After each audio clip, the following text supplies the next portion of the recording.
Good evening. What an incredible crowd. You're going to hear us say thank you several times tonight for being here with us. And I'd like to start by thanking you for your indulgence as we adjusted the start time. I'm Tony Thompson, and I'm the Chief of Staff for SAISD. And I am going to serve as your facilitator this evening. But before I start, my part of the process, I have the privilege of introducing, Trustee Vice President Alicia Sebastian to you. Ms. Sebastian is a native of New Orleans, but has made San Antonio her home for the last 17 years. She's the mother of 4. One of her children is here tonight. I think he's a student here at YMLA. And other children have gone through, our schools. She's worked in nonprofit development and program management for over 10 years, very deeply involved in community events and mentorships and really preparing students to be successful. She was initially elected, to the board in 2019 and was just re-elected last May to her 2nd term. So please help me welcome Alicia Sebastian.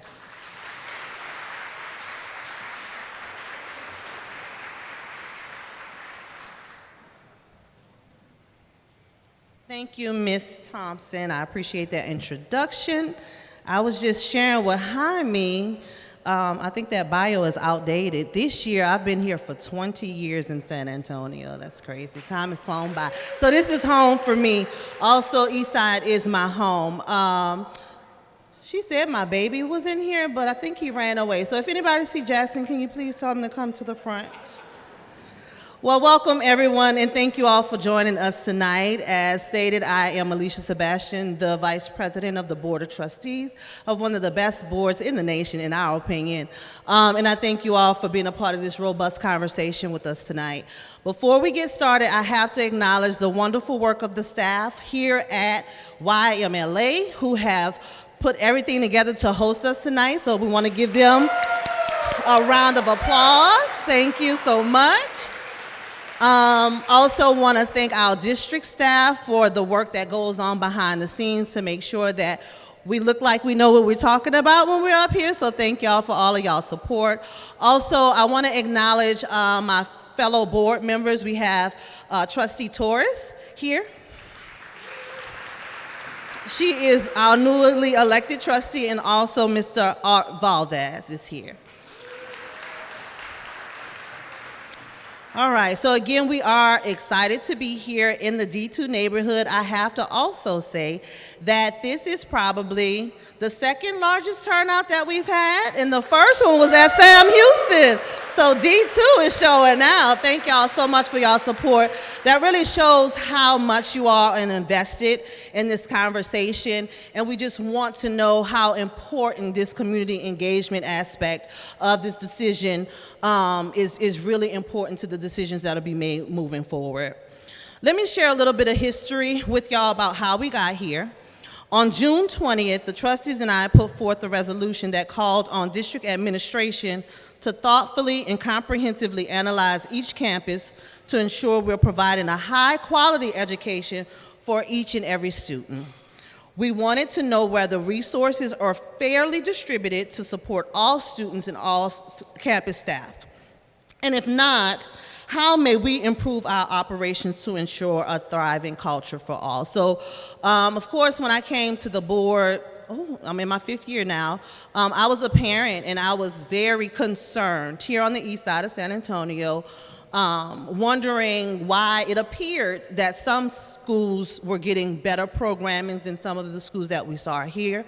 And from that train of thought, that's why we're in this building right now, right? This is a specialty school that came out of thoughtful conversation, decisions. What is it that we can envision for our students that'll offer them the same experiences, resources, and programs of other students to ensure success? So I'm very excited that we are taking a thoughtful look at all of our campuses to ensure that all of our 45,000 students have an opportunity to obtain and get a valuable education through SAISD.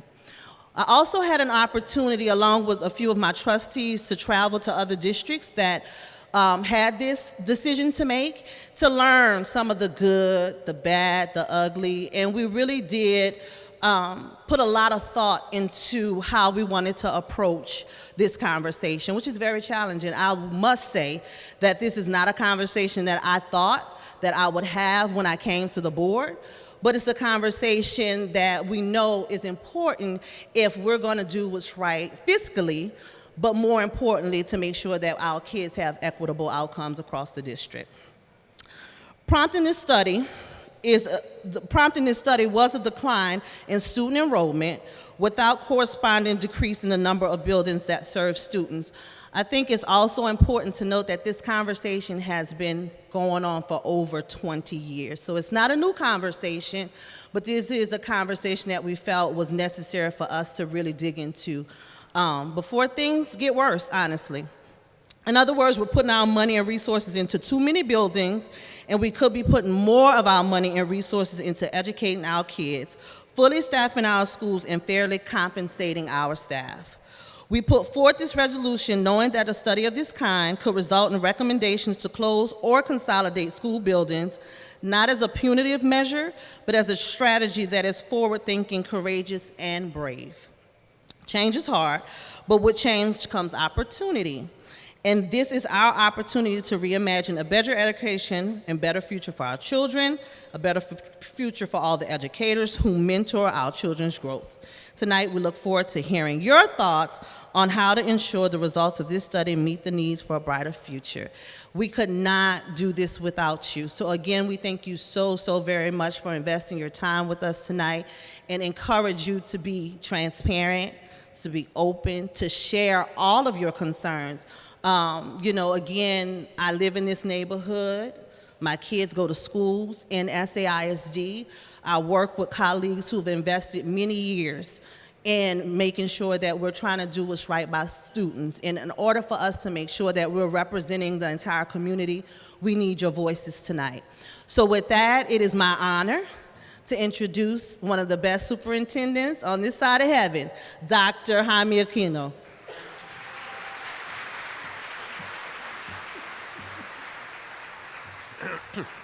Thank you, Vice President Sebastian. I don't know if I'm one of the best superintendent. I've only been doing this for 15 months, and as she knows, I don't like the title of superintendent. I only use it for official matters. I consider myself a teacher of teacher, having spent so many years of my life in the classroom. So good evening, everyone. Thank you for being here. I do want to acknowledge, and I'm going to ask any student who's here, who's present, could you please stand up? Because I'm in awe with all this incredible generation that we have here. So thank you. Thank you for being here. Thank you, the students from YMLA, from CASMED, for being here. The YMLA, I spoke to many of the students as I introduced myself. You can tell what this school is doing for them. They're so confident, so secure. They are truly the leaders of today and the leaders of tomorrow. So thank you. And this is why we are here tonight. It's to talk about what can we do to better support those students that stood up and our amazing 45,000 students throughout the San Antonio Independent School District. So tonight, we are going to be talking about our commitment to every child, no matter where that child is a student within our district.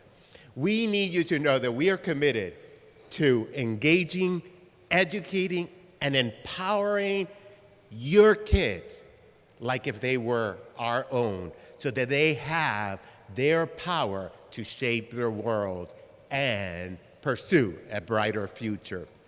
We are firmly committed on delivering the promise of high-quality education for every single child, not for one, not most, not some, but every single student. And we have outlined our ambitious agenda in our Always Learning Strategic Management Plan. And I like to say that one of our student from my Superintendent Advisory Council last year, when we launched and unveiled the Always Learning Plan, he said, please do not call it a plan. This is a document of promise. He said these, and he was so spot on, because it is a document of promise that we have made to our students, that if they spend 12 or 13 years of their lives with us, that they are going to be able to pursue a life without boundary, that they will be able to, like me as an immigrant, live the American dream. So that's why we're here. We want to do better for your children, for our children, by ensuring that each student has similar access to extraordinary educational experiences and resources, regardless of the neighborhood or the school that the family chooses for them to attend. We are not satisfied with the current situation that we find ourselves. We truly find ourselves at a crossroad. Our current situation, in which smaller schools face challenges in providing all the necessary resources to support our students. At the same time, we are also not satisfied that the fact that our larger schools are also not getting enough resources to support their students, because we have to reallocate some of their resources due to fixed state funding to keep small schools open. So as you can see, we have a huge dilemma. I like to say nobody is winning in this dilemma. Small school, we're not offering everything that we believe our kids are entitled. Large school, I don't believe that we're offering everything their kids are entitled, and that's why we are here to figure out together as a familia, how do we resolve that? But as a familia, we are willing to take the tougher path to ensure that your children, our children, get the best education possible for a brighter and better future. We understand that many of you may have questions and anxiety about what this study could mean to you as a parent, as a community member, as a staff, as a student. But we want you to know, as Vice President Sebastian said, that this study will lead us to recommend either consolidation or closure of school to our Board of Trustees for the school year 2024-2025.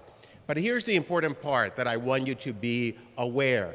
We are committed to making this study a transparent one. Across the nation, some districts do it between the superintendent and the board and do not involve the community. No, we want this to be a two-way process, and that's why we are here. This is meeting number 9 out of 14 for this round, and we'll have another 14 later.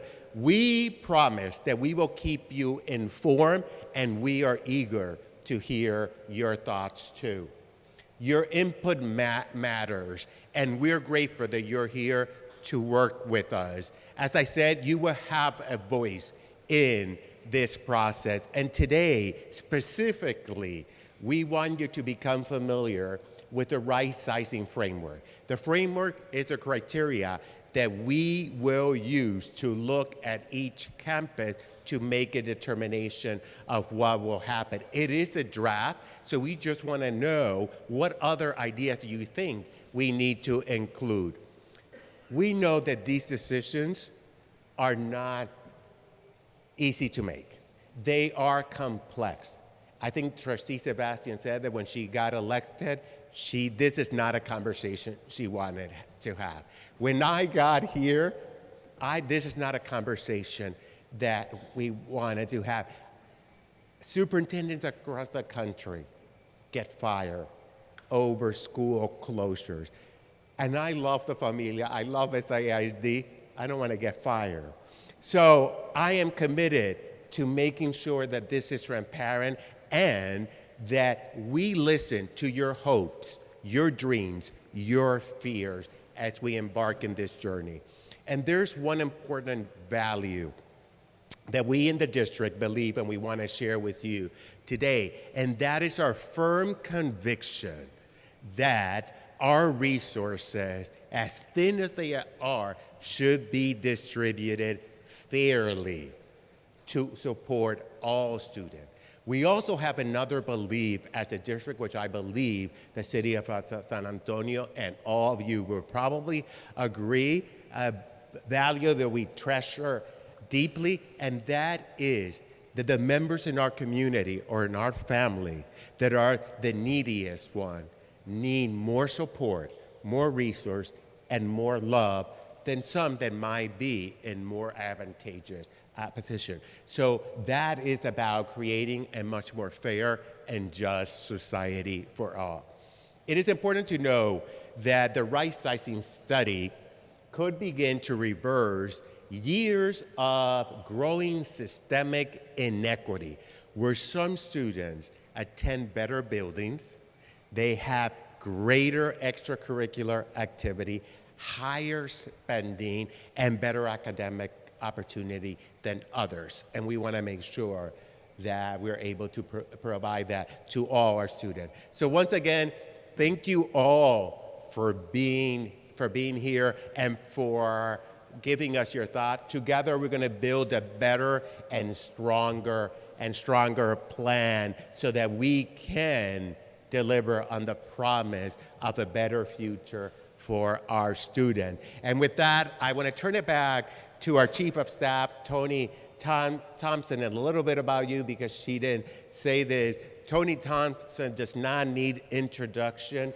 I think she's an icon, at least and a legend in San Antonio Independent School District. She spent part of her schooling with us, but entire professional career dedicated to SAISD to ensure that your kids, our kids, were in good hands. So please welcome back Tony Thompson.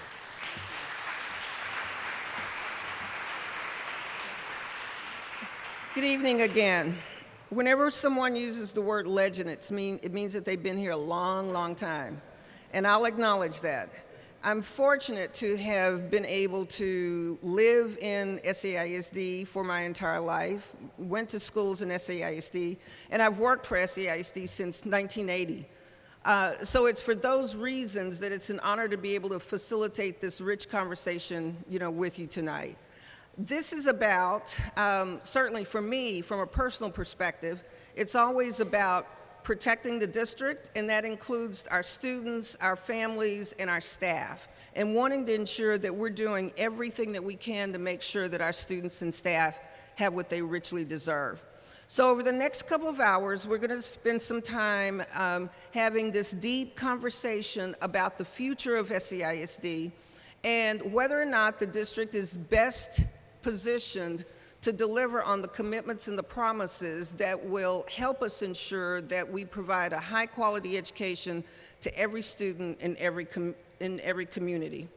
The evening's actually going to begin with an exploration of data and a review of the criteria we'll be using to develop the right-sizing framework that will help us frame our decisions, and then we'll hear from you.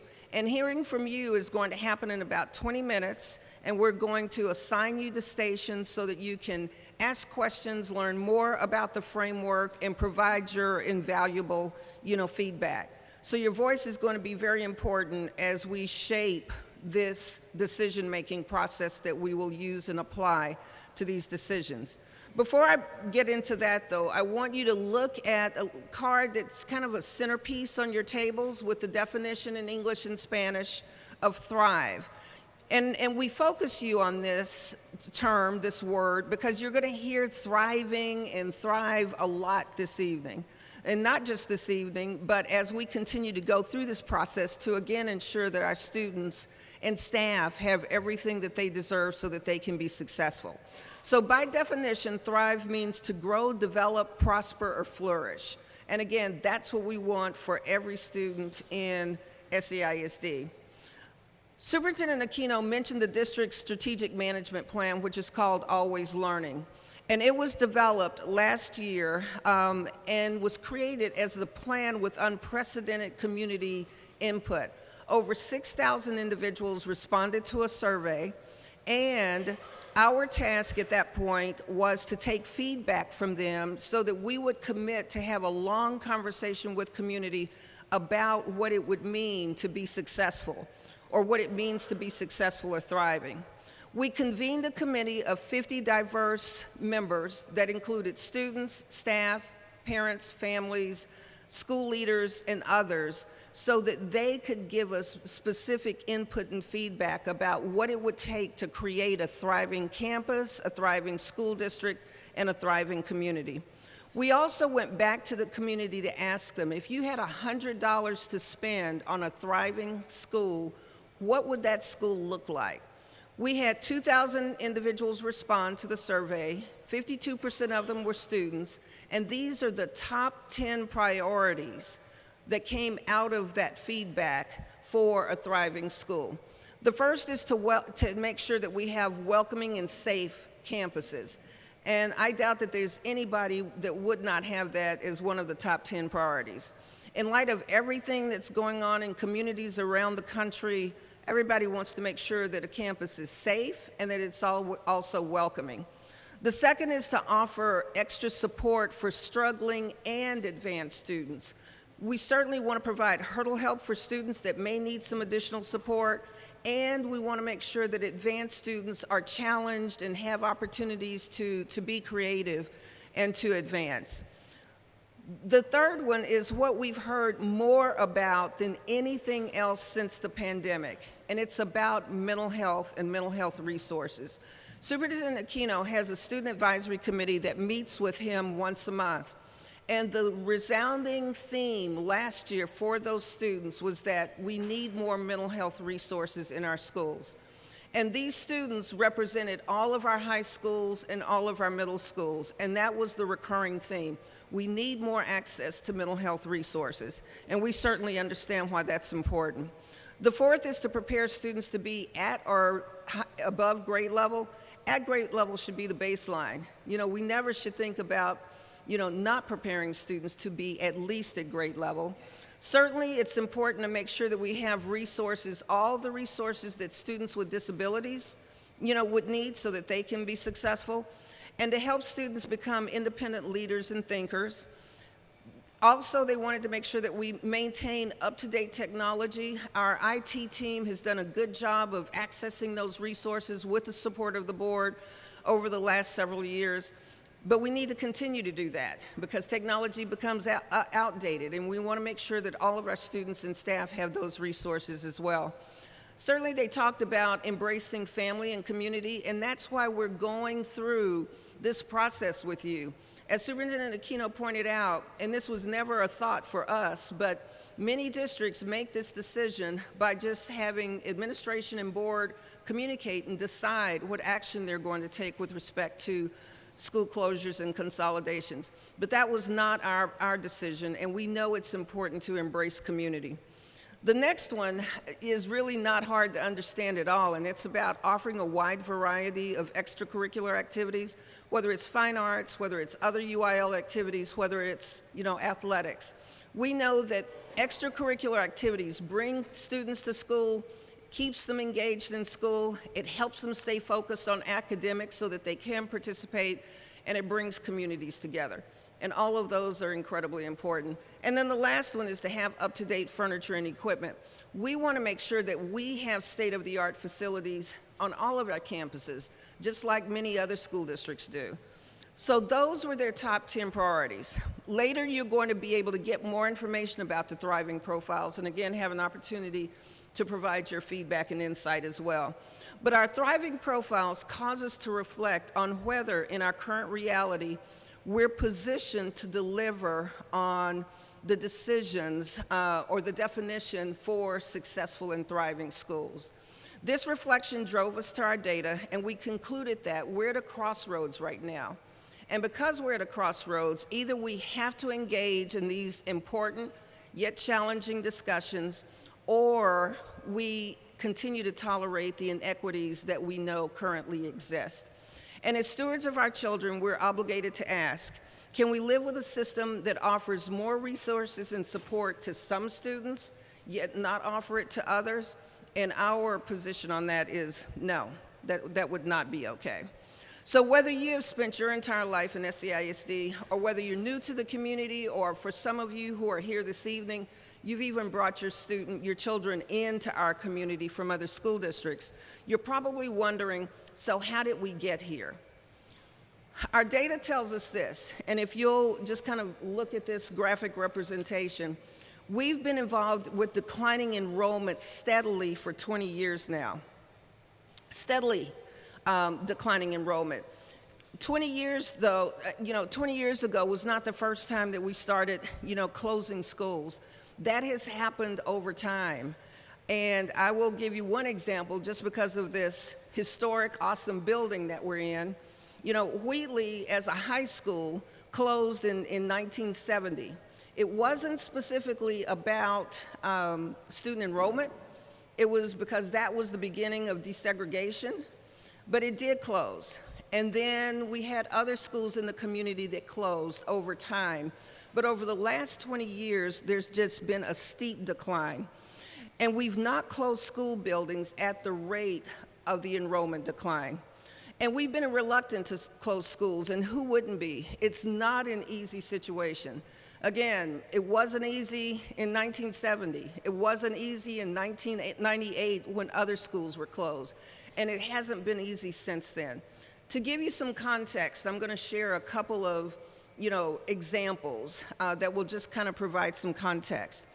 When I was in high school, and granted that was the class of a long time ago, in my sophomore class alone, there were 1,300 students. We have 2 comprehensive high schools in SAISD that have fewer than 1,300 students.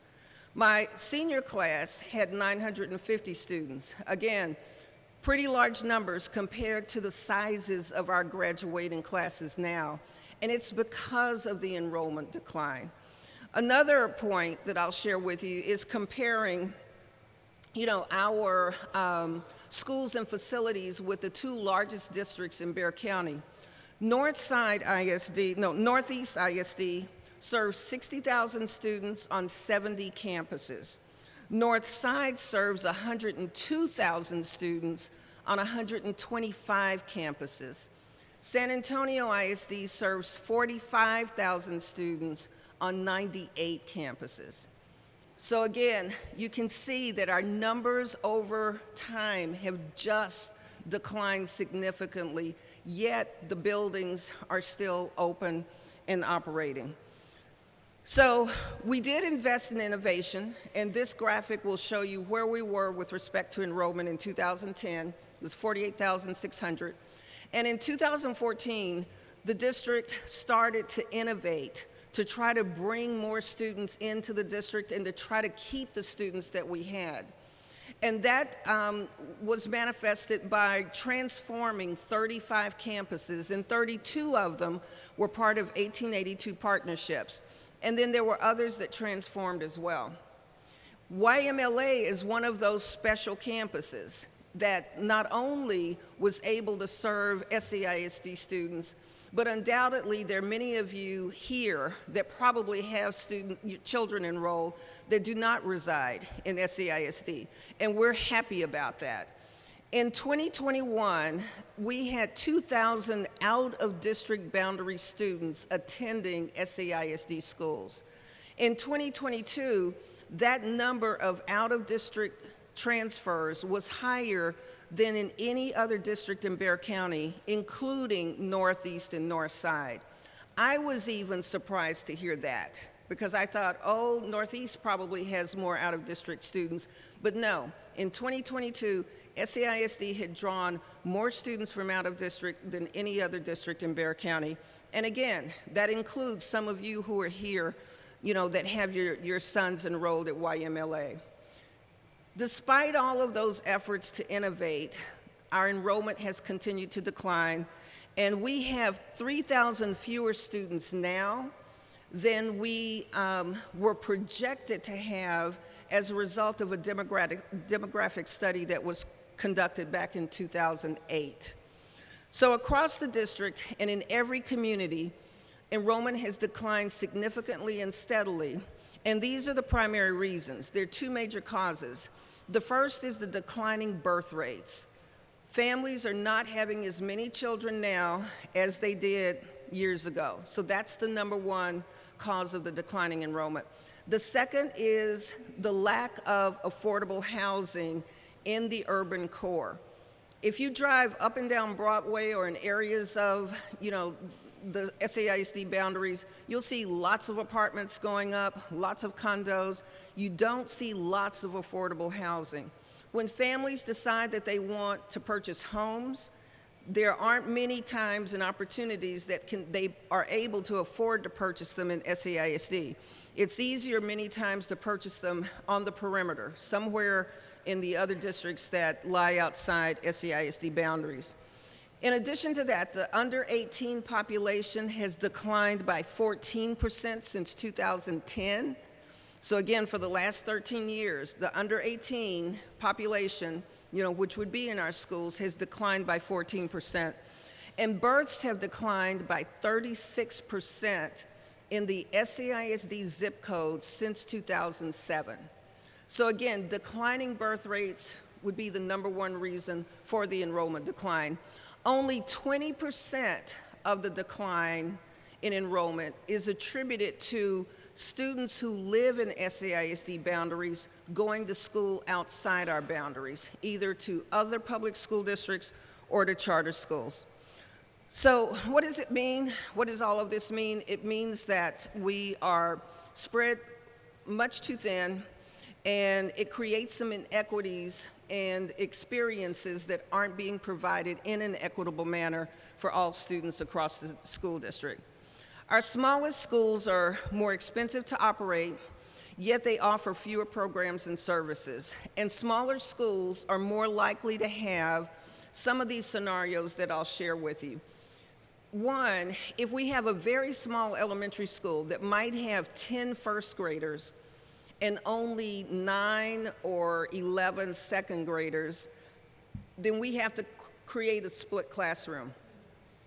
So that means that teacher is teaching 19 or 21 students, potentially, but having to teach 2 different grade levels with that particular group of students. Second thing that can happen is that teachers do not, if you only have one teacher at any grade level or in any content area, they don't have another teacher to plan with and to collaborate with. Somebody else that has the same certification or the same assignment for which they're responsible.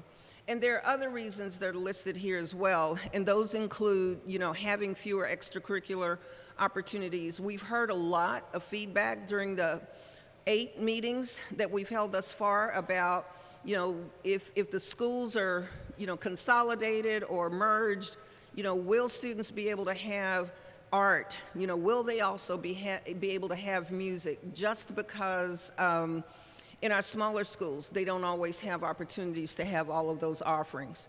The cost per student at our smallest elementary school is 2 times higher than it would cost at the largest elementary school.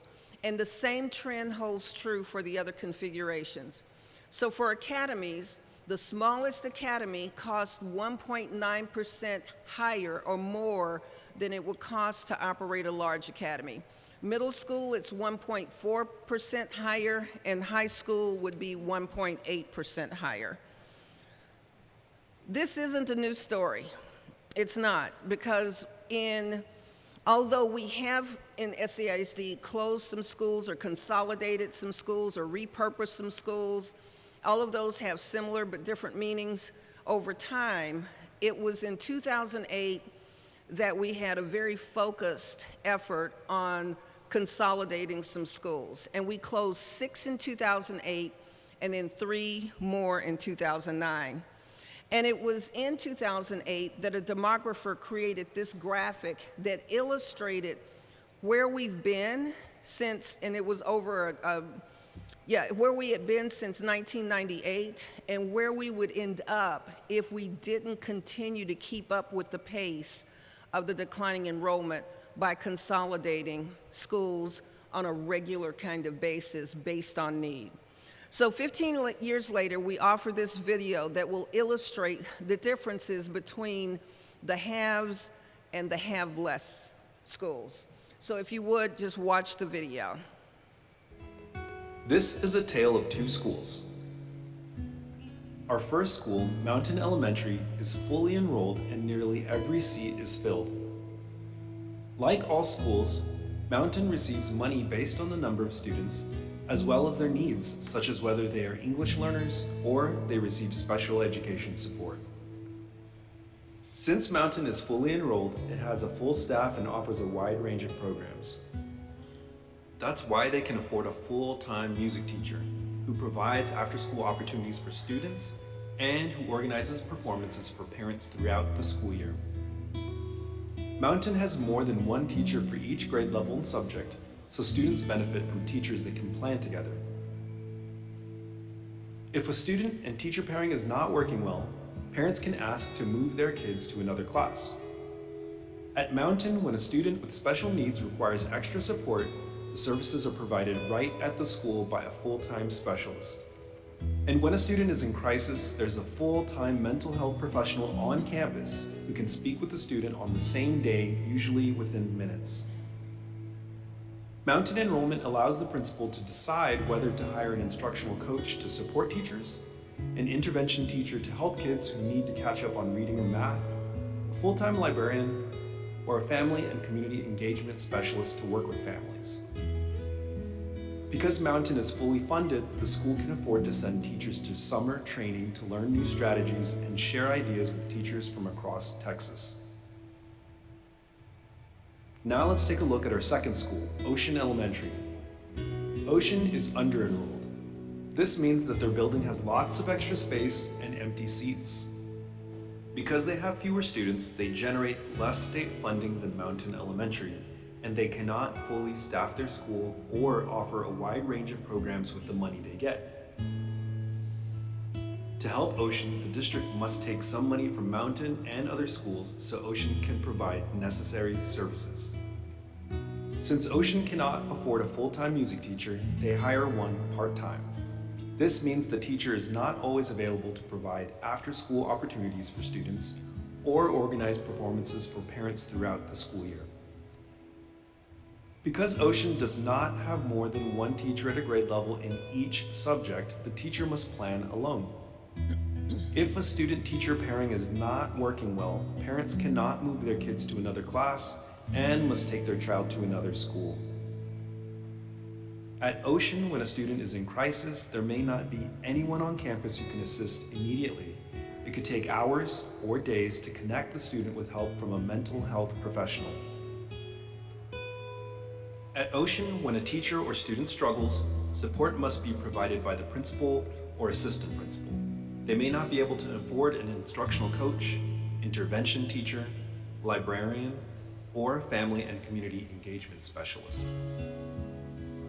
Ocean does not offer all special education services, so a student who needs help may have to go to another school. The Ocean principal must carefully choose resources and training for teachers because the school has limited money. All our students deserve better, and this study will help us look at all of our schools and see if we are providing the high-quality education we promised in our Always Learning Strategic Management Plan. This will help us reach our district commitment to love, nurture, and teach all of our students as if they are our own, so that they realize their power to shape the world.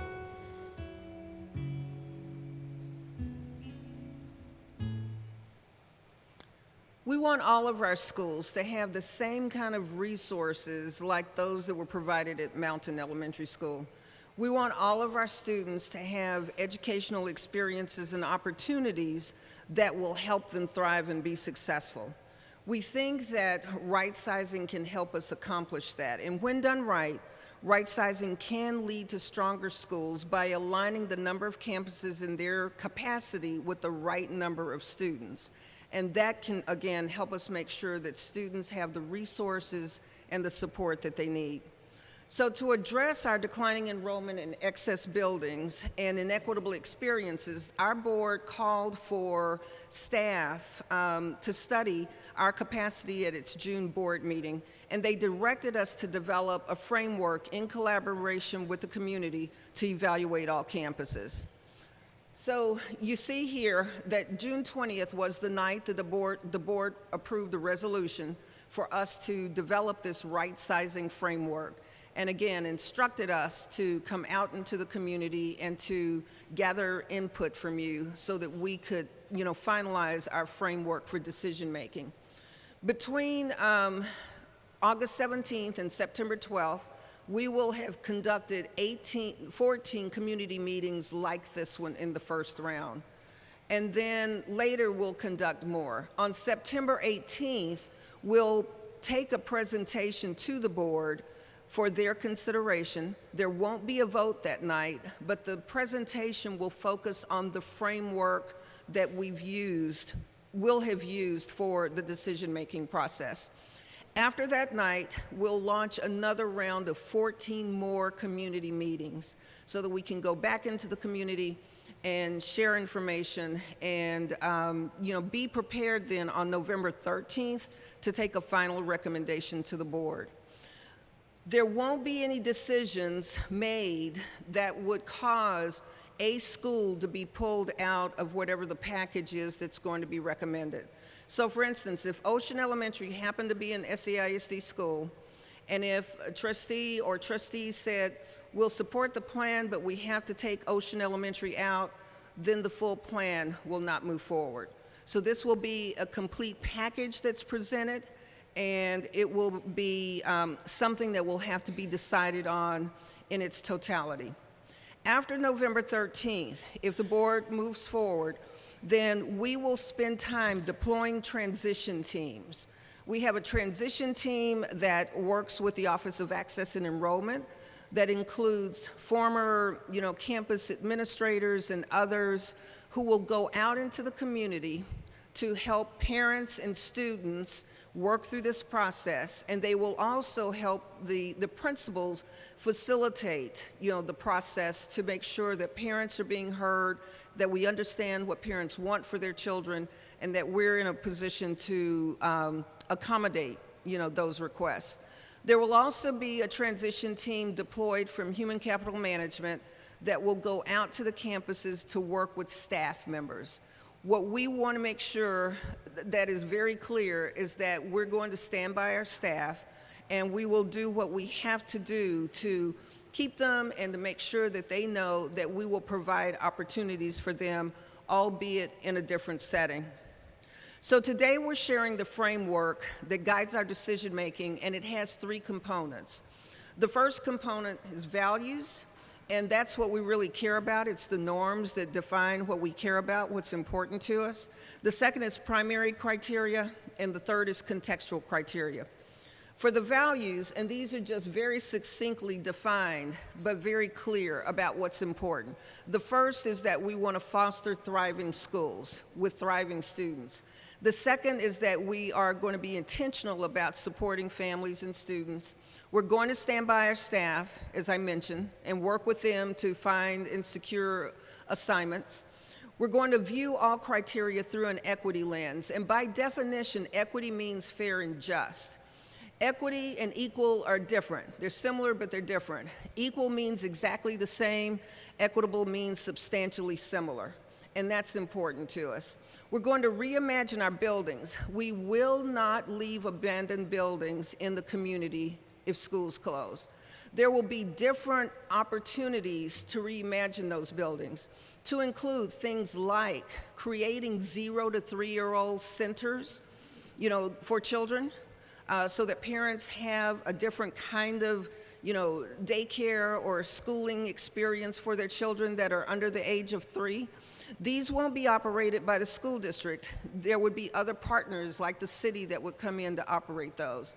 We would also consider other things like creating fine arts centers, for students, so that students who thrive and are very successful with respect to fine arts, have magnet types of programs and settings that they can be in. We would even consider using some of our facilities to create affordable housing for staff, or to create senior citizen centers for staff, or to create other centers for the community that could offer mental health resources. So there's a plethora of options that are available to us, and some of these have come through input from our prior 8 meetings. So we look forward to hearing from you about any other suggestions that you might have.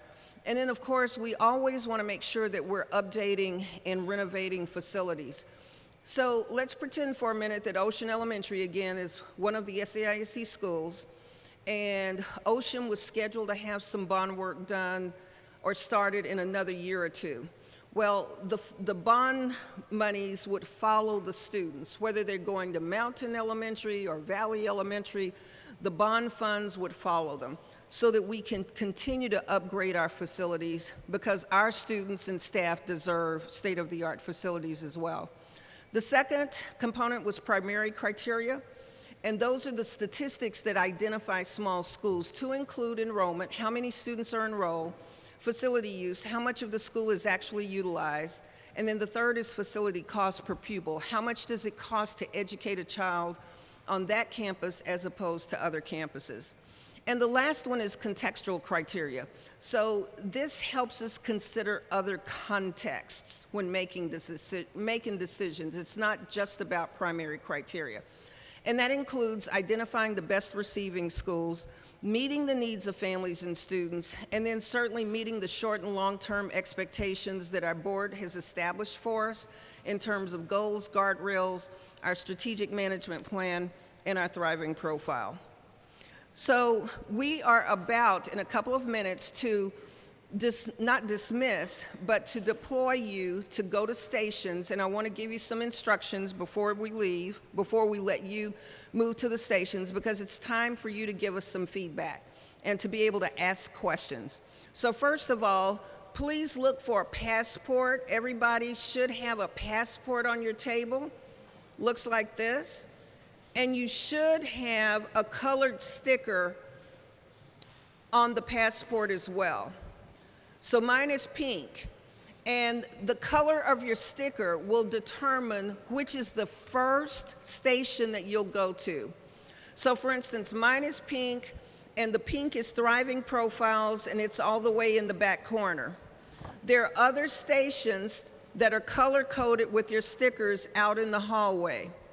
But before you leave to go to the stations, I'm going to ask you to put your name and contact information, if you would like, for us to have contact information on your passport. We're going to collect them at the end when we come back, because we'll have some door prizes. Now, a couple of other things before we shift.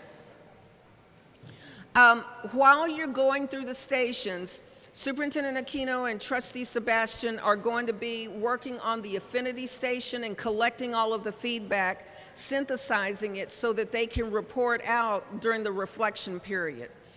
We also want you to realize that we're going to set aside about 30 minutes for you to move through 5 stations. So if you'll just kind of time yourselves, and if you want to stay at one station longer than the other, it's okay. But try to make it through all 5 stations, because we like your feedback about all 5 stations.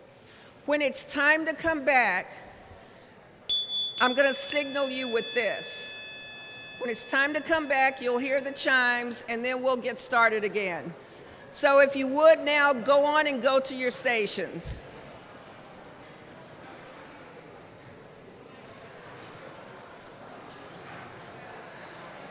Okay, welcome back.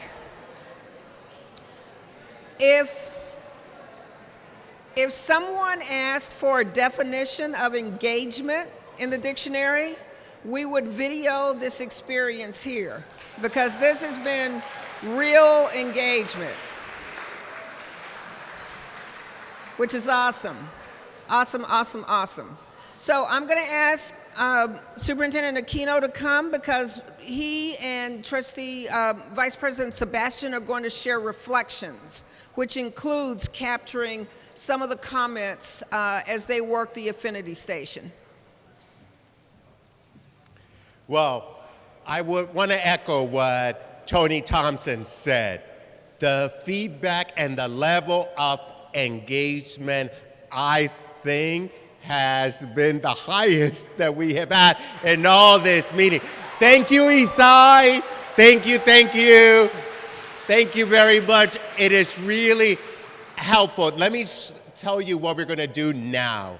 I'm going to share some of the key takeaways from the feedback. Look at the amazing feedback from the posters, and we captured them. We were typing them, the one that we wanted to highlight. And I'm going to read them as they were written. I'm going to read things that were positive, concern, suggestion, and feedback. But the purpose of us being here today, we will not answer your question or address the concern. We only are here to listen to you and take your feedback into consideration. So you're probably wondering, then what's going to happen with our feedback? Your feedback is going to be transcribed like we have done it on the other meetings, posted on our website, and then there we will answer some of those questions. The reason we didn't want to do that is because we really wanted to hear from you what is the criteria. So that's what we want to share. The other piece I want to share is that if you gave some specific feedback, and then I don't want you to be disappointed that, oh, but my feedback was not considered. We are going to consider feedback that are emergent as trends, because we cannot go by person A wanted this, but everybody else wanted B. So we're just going to, and you'll see, and we promise on September 13, we will send email, text message, video on our website, letter, flyer, telling you how we change our framework based on what you said. The first thing, I want to make it clear, because there was some misunderstanding and confusion. We do not have a list of schools that we are considering closing. We are here to get your feedback on what is important to you as we refine our framework. I also want to say, if your school is small, it doesn't mean that the school is necessarily going to close, because we have contextual factors that we will include. The last piece I want to say, and maybe we should have been more explicit, the fact that we're hosting this meeting at YMLA does not mean that we already made a decision to close YMLA. Not at all. The first 7 meetings that we have, we did it, we're doing 2 meetings in every district. The first one was done in a comprehensive high school because they're big, because we didn't know how many people were going to turn out. When we come to the second round, like yesterday we were at a middle school, today we have here because we knew that if we had a lot of people show up, we could accommodate them. Some schools don't have such a large space. So please do not make that assumption, because that's not the case. So here's some of the feedback that I'm going to read you. I'm going to read you the positive, the concern. I'm all for right-sizing. The primary criteria makes sense to me. Then I want to read you this one in Spanish, because it was written in Spanish from a parent of a student that is on the 11th grade. Entiendo la razón por la cual cerrarán las escuelas. ¿Y cuál es el beneficio para mi hijo que está aquí en YMLA desde el 6º año? Para él sería muy difícil terminar su high school en otra escuela. Here, I'm going to translate, said, I understand the reasons of why the need to close school. However, I ask myself as a parent, what is the benefit for my son, who attends YMLA since 6th grade and he's in 11th grade, it would be devastating for him not to finish his high school in another school. Okay, that was one comment. The other one, loud and clear, there was a consistent: do not close YMLA. Oh, that came loud and clear. Here are other. It would be great, this is from a teacher, it would be great to share the work with another teacher. I've been the only teacher in my grade level for a long time, and I would love to have a partner. There's another quote from a parent. Special offering schools like YMLA bring something special to the district and make us stand out. Don't compromise that. Another one from a parent, making sure the criteria used, like for YWLA, do not use the criteria, like for YMLA, I'm gonna say, please make sure that the criteria you use to determine if YMLA will be closed is not the same criteria that was used in 1970s. That the reason for that was desegregation. The person also said, I support the process for the right reason, not the wrong reason if we're going to use the criteria of 1970. Serving families and students is the most important value. We need to support and motivate and serve and educate and to keep our students and family engaged. And a parent asked a question: if YMLA closes, where would they go for equitable single gender instruction? Will facility costs take into consideration that some campuses house multiple schools? For example, Fox Tech's campus has over 1,600 students between 3 schools. Here's a suggestion. Why don't you consider merging YMLA and YWLA to preserve this building? Sounds like a great idea, but the both are single gender, and the whole purpose was to keep them apart so no distraction, but we welcome the suggestion. YMLA is willing to combine with specialty campuses such as St. Philip's Early College. Similar demographic, similar test score, and population easily fit within the building of YMLA. But remember that YMLA is a single gender, and St. Philip's is not.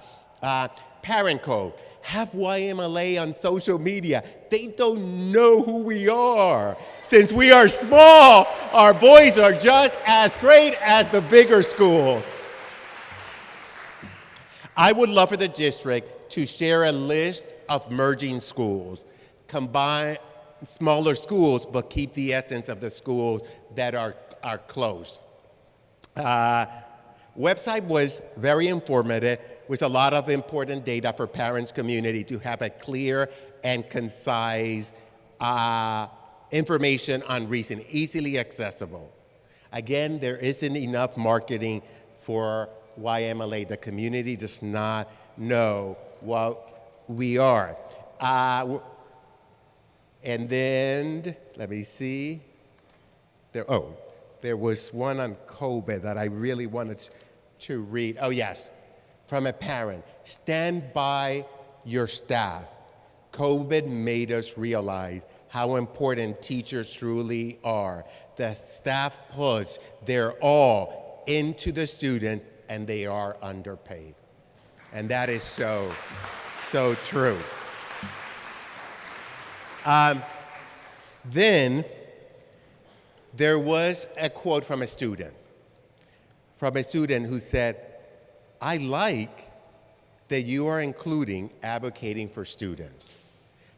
I think that people don't really advocate for students or let us as students advocate for ourselves. Then this was with a parent, and she wanted to make sure that she emphasized that she only has one comment, that she commends the approach because it's empathetic and compassionate. And the last quote before I turn it to the trustee Sebastian is from a student, referring to, I'm assuming, YMLA, because they're not right, but I'm assuming the school has helped me become a better leader, a better person. It has encouraged me to always do my best. So, with the words of our student, again, thank you for all that amazing feedback. Like I said as I began, nobody wants to close school. We find ourselves in a dilemma. We do not have a list to provide you. That would have been dishonest of us coming to you and asking us, what do you want us to consider? And know as we make this decision if we already had a list. We don't. So we really appreciate that you're pushing back, you're giving us concrete suggestion, that you understand. And I know at the end of this process, not everybody is going to agree with whatever recommendation we make. I know that. But I hope that you always also say, well, at least, we were brought up, they informed us, they heard us, and we will explain why we made those decisions as transparent as possible. I know I'm new to San Antonio. I've been here 15 months.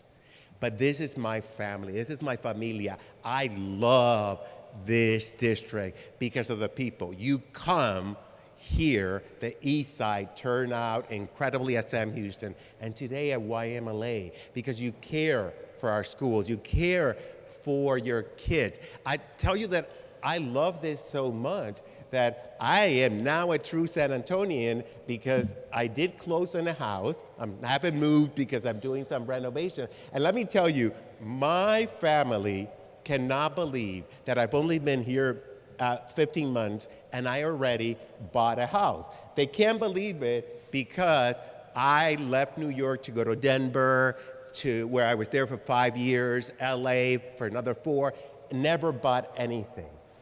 And they say, how could it be so quickly? And I said, because I love the sense of familia. And that's why I did it, to the point that I've also convinced my mom and my sister to move in with me. They're going to be moving in with me once I finish the renovation. The only disappointment I have is that my mom and my sister are not of childbearing age. Because if they were, we could help us increase our enrollment. And we need every single kid so that we don't have to close schools. But honestly, I think Trustee Sebastian said it very clearly at the beginning, that change is difficult, is hard. Absolutely, we do understand that. But if we didn't have change, we would not have butterflies. So what we want to make sure is that every single student in our district, wherever they attend, will be able to soar to the highest level that they can possibly can. Thank you for embracing me as a member of your familia. Thank you for advocating and using your voice to tell us what is important to you. And now I want to call Vice President Sebastian to share some of her reflections and key takeaway that she took from all of you.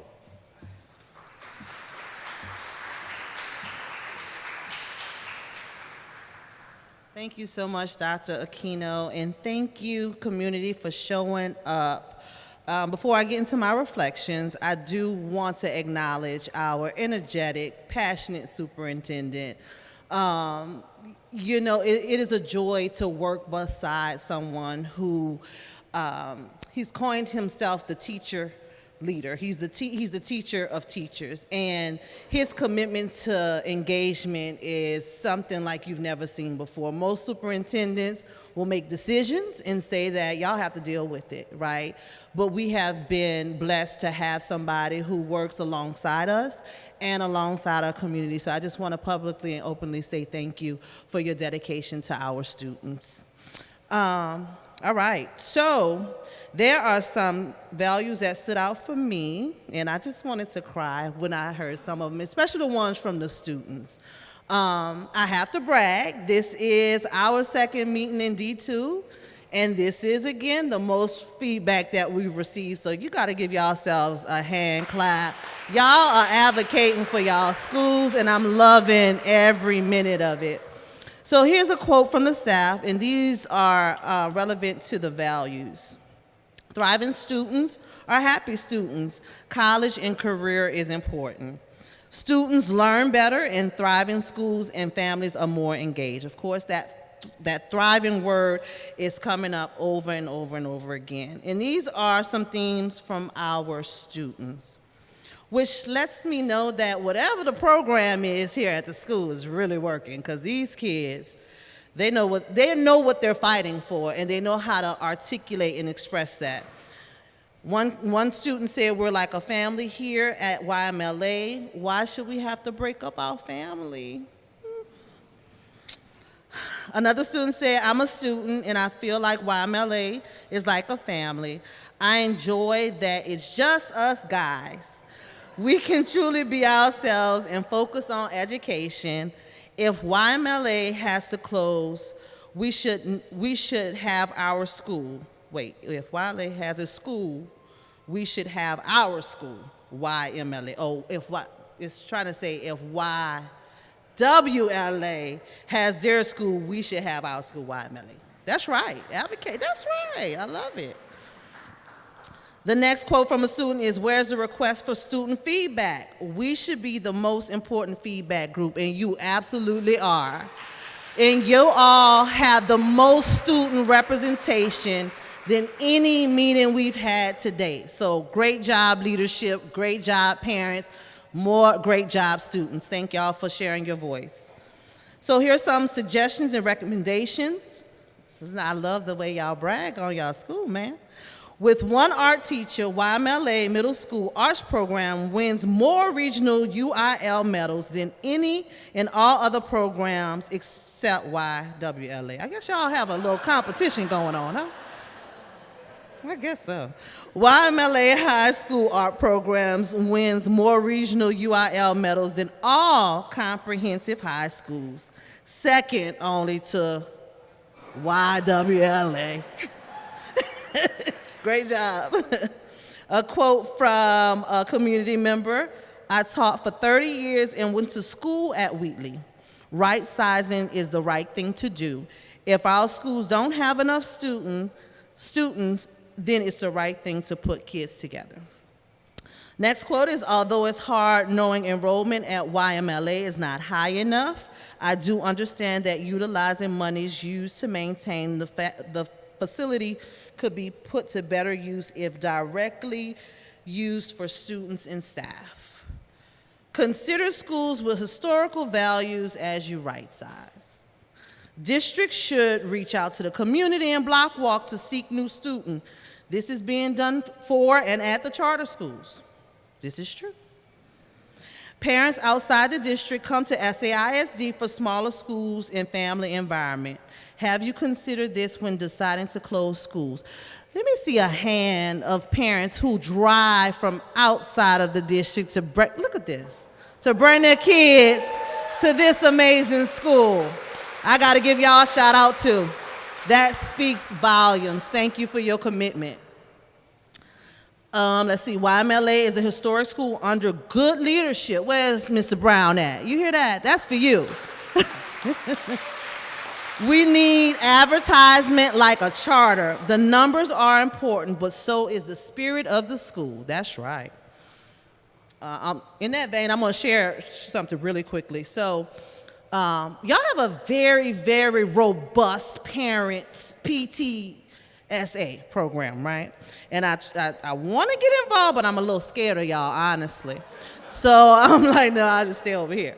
But I was on Facebook one day, and I'm just in the comments, and the level of engagement and concern, like, we have to be at this Rightsizing meeting, and we need our voices to be heard. That is what this is about. That is what I ran for office for. So that these voices of the parents who trust the schools with our children, our most valuable assets, have an opportunity to say to us what's best for their students. We can't tell you what's best for your students. You know what's best for your children. And so my first time ever, I told you I'm scared of y'all. I jumped in the comments and I was like, we're gonna have a good meeting, y'all. Don't worry about it. Y'all gonna be able to bring y'all voices, and nobody beat me up. So thank you for that. And I still might, consider joining if y'all would have me. Next is, let's see, here are some questions. Facility capacity, what does this mean? So that's a good question that we can answer at some point. Maybe you can, or one of y'all. My wife has worked at the schools where they don't have enough teachers to meet the needs of the students. So I can speak to that a little bit. Capacity is, you have a school that only has 150 kids, but the building was built for 500 kids. So there's only a certain percentage of that facility that's being utilized, which means bills are higher, smaller staff. It's a lot of things that are impacted with the facility capacity. When YMLA first opened, grades expanded. Did funds support this growth, or did it stay? What happens to YMLA if they're combined? How does the funding affect the school? Does facility investments include staff, just not teachers, but custodians? All great questions. And this is the last one. And it's from a student who says, again, that I'm a student. I feel that YMLA is like family. I don't want to lose my family. Please let us stay family. So y'all doing something right over here. And again, I am honored to serve. I'm honored to just be alongside with you all outside of serving. It has been a privilege to be a parent, to meet a lot of the teachers here, and just be a part of this community. And I look forward to more robust conversations. Just want to remind you that our board meeting is on September 18th. So we will gather this information as a board. We will discuss the feedback that came to us from these meetings, but we will have no vote. We'll make no decisions. We'll just be presented with the framework that has been updated according to the feedback that we received. And then September, we're going to see y'all, September 19th, we hope to see y'all again for the second round. And this round is where we'll have more discussions about the framework that we're going to be using to create the list of schools that will be considered. All right, so again, we enjoy you all. Thank you so much for spending your time with us tonight. Are you going to close it out, Ms. Tony? I think we have some door prizes to give away. Thank you again.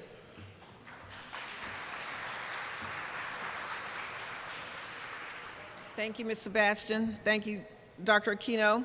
I want you to look for a little half sheet that's on your table, because it includes QR codes so that you can easily access our website with all the right-sizing information, our social media channels, and our newsletter.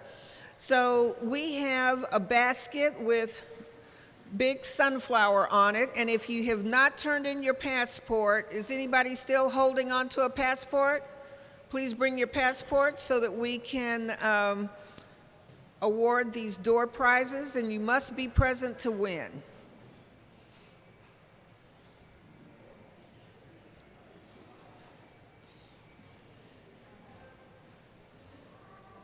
Thank you. No? Okay. Okay. Our first, okay.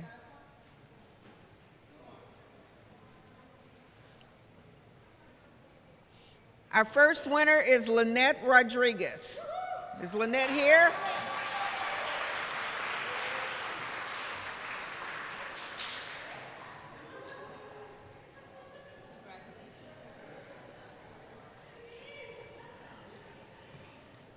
Next winner is Adrian Moreno.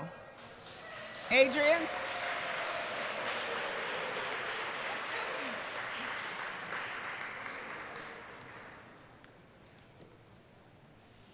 Next is Anthony Perez.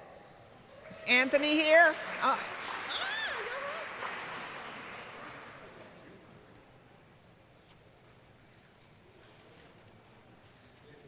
The next one is Petra Brewer.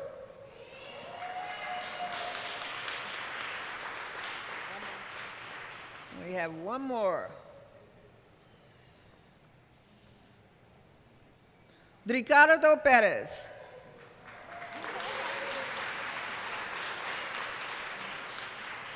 Well, thank you. I think that's all of them. Oh. Thank you so much. Well, as we close this rich session, again, thank you for being here. Thank you for your input.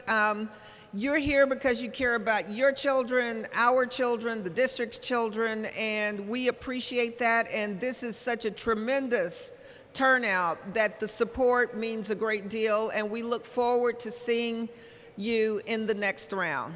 So thank you very much. Have a good evening.